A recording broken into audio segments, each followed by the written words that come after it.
Frères dominicains du Rwanda, méditation sur l'évangile du jeudi, dans la 12e semaine du temps ordinaire. Chers frères et sœurs, aujourd'hui l'évangile a trop d'informations à méditer. Je voudrais suggérer que nous méditions sur la fin de cette riche lecture. Jésus a enseigné avec autorité, pas comme leurs scribes. Mais pour saisir le sens de cette phrase, il faut comprendre le rôle joué par les scribes dans la société juive et pourquoi l'autorité de Jésus surpasse la leur.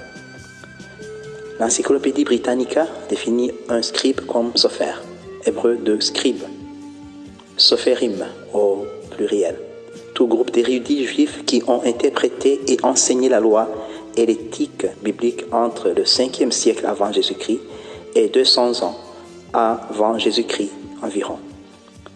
Compris dans ce sens, le premier des sophérim était le prophète biblique Esdras, même si le mot désignait auparavant un administrateur important lié au temple, mais sans statut religieux. Après que le peuple d'Israël ait perdu son dernier roi, il a dû créer un système qui le maintiendrait uni. Les lois étaient écrites par des professionnels qui les enseignaient également, à savoir les scribes.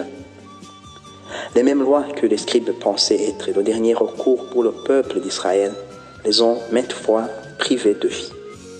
Elles étaient des fardeaux sur leur dos. L'autorité de Jésus vient du fait qu'il est l'auteur de la vie. Cette même vie qui choisit les lois et les règlements pour se préserver. Mais c'est plus que cela. Jésus comprend aussi l'importance de l'esprit de la loi qui est au-dessus du poids de la loi. L'autorité de Jésus aux oreilles de ceux qui l'ont écouté a été mise en évidence parce qu'elle est donnée la vie. Les paroles et les actes de Jésus avaient une logique claire pour le bon sens de ses auditeurs.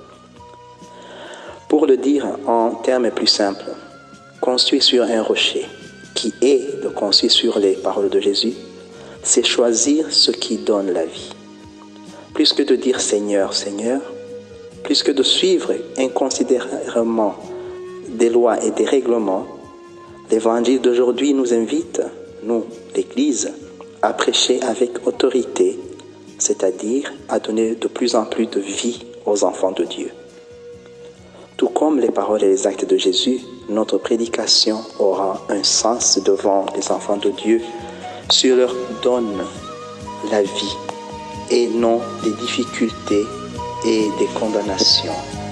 Amen.